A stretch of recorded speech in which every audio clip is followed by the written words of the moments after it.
yang pekan lalu dikatakan oleh guru itu kepada dia, dasar ibu guru Bodoh. itu yang bilangnya bukan beta.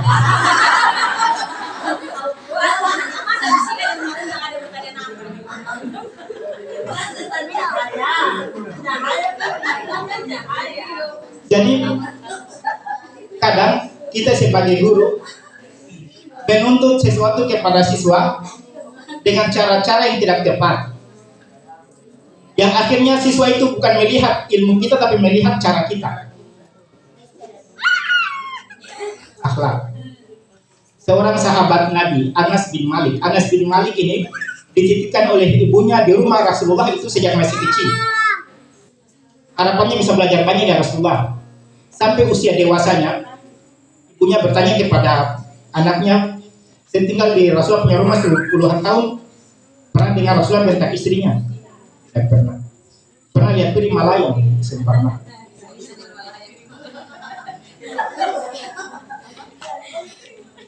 Suatu saat Rasulullah lagi duduk dengan para sahabat di rumah Aisyah. Lagi asik cerita, ada seorang wanita yang datang ke rumah Rasulullah bawa sesuatu yang itu dari kerabat keluarganya Khadijah.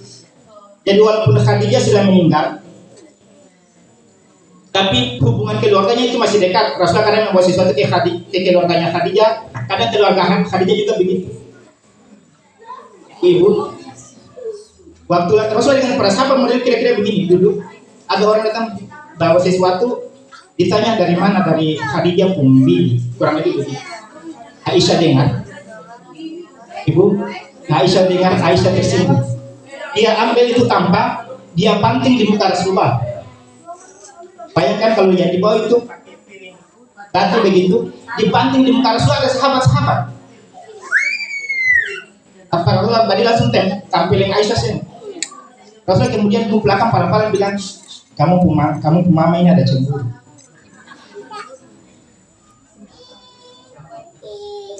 Tak berarti boleh bikin begitu. Tapi makanya saya sendiri, ibu-ibu, adik-adik, kadang bertanya-tanya, sesanggup apakah saya meneladani akhlaknya model begitu.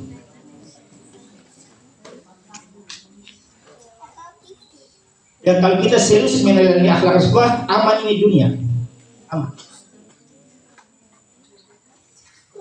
Terakhir, masih tentang akhlak Rasulullah. Dan ini kisah yang luar biasa bagi saya.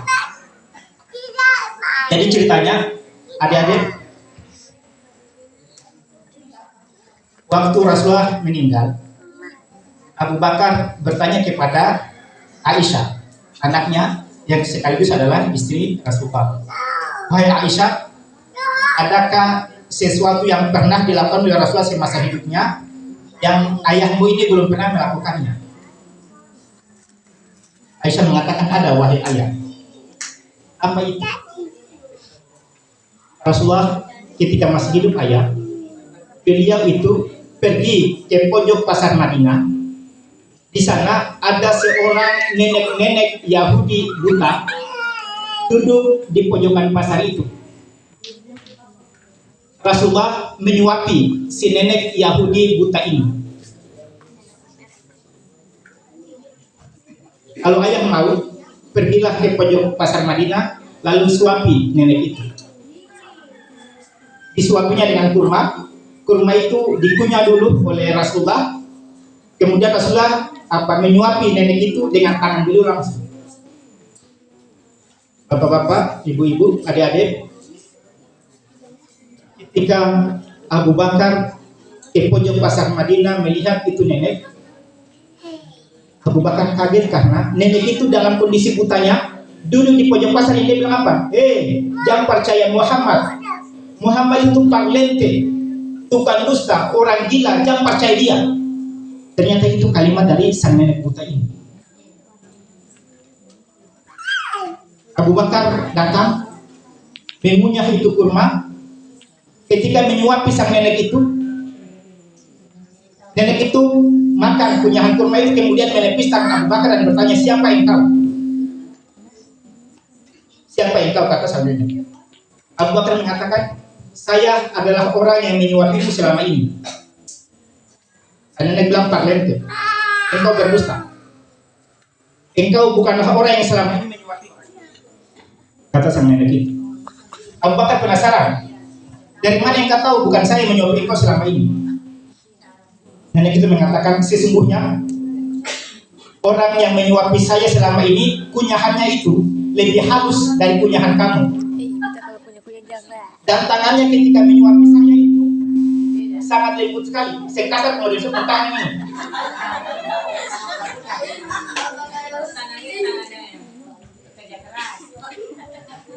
Jemaah semua, saya kemudian membayangkan ketika mendengar kisah ini, seberapa seringkah kita menyuapi nenek kita. Kalau mungkin orang tua kita tidak, karena orang tua kan masih sehat. Pernahkah kita menyuapi orang tua nenek kita misalnya memang sudah sangat sepuh dan saya bisa bikin apa-apa lagi?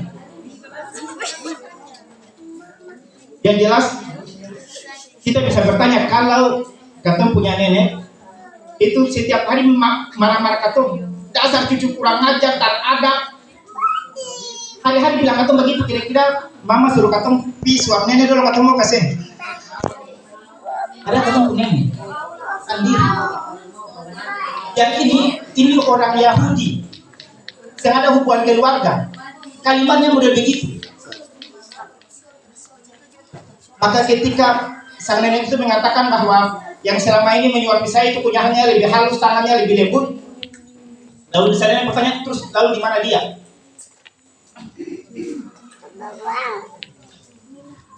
Abu Bakar kemudian mengatakan, dia sudah meninggal, saya yang menggantikannya. Nenek itu berhasil tanya, karena ternyata selama Rasulullah menyuapi sang nenek itu tidak ada interaksi cerita, dan sang nenek itu tidak tahu yang menyuapi beliaunya adalah Rasulullah. Ketika nenek itu bertanya, barang dia itu siapa?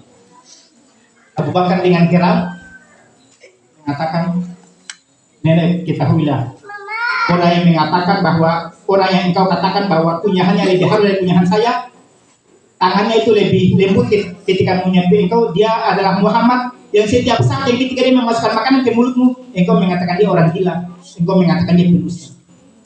Itulah Muhammad dan dia terhina. Orang yang kau katakan kunyahannya lebih halus dari kunyahan saya, tangannya lebih lembut dari tangan saya.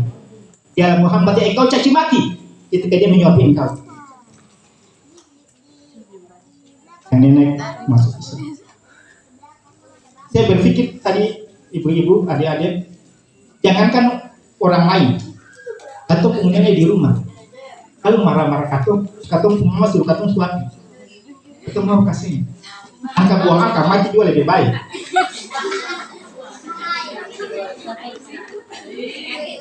Jamaah semua, adik-adik, ini kurang lebih beberapa akhlak Rasulullah. Ini akhlak yang real, bukan cerita dongeng, bukan sinetron, real, kisah nyata. Inilah mungkin yang kemudian Allah menegaskan di dalam surah Al-Qalam, wa innaka la'ala khuluqin 'azim. Dan engkau Muhammad sungguh berada di atas akhlak yang mulia. Dan beliau juga menegaskan dalam hadisnya, innama bu'istu liutamima makarimal akhlak.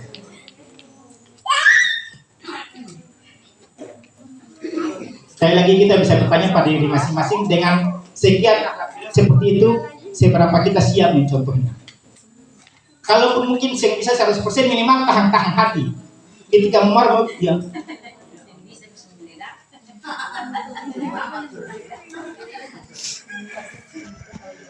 Kepemimpinan saya tidak bicara, itu berikutnya akhlak. Tapi yang terakhir, ini untuk adik-adik. Adik-adik, memang biasanya itu orang hanya menyebut meneladani akhlak kepemimpinan, jarang ada kalimat meneladani ibadah. Mungkin karena jarang ada tema meneladani ibadah Rasulullah, maka ada orang tiap tahun bikin maulid Nabi, tapi salatnya juga rutin lima waktunya. Mungkin karena memang temanya sempurna meneladani ibadah, hanya meneladani akhlak. Adik-adik, kalau MTS ini kan dong sudah akhir balik kan?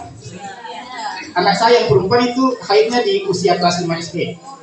Sekarang SMP kelas 1. Saya mau tanya yang laki-laki yang perempuan. Perhatikan, siapa di antara adik-adik yang sudah rutin 5 waktu di rumah?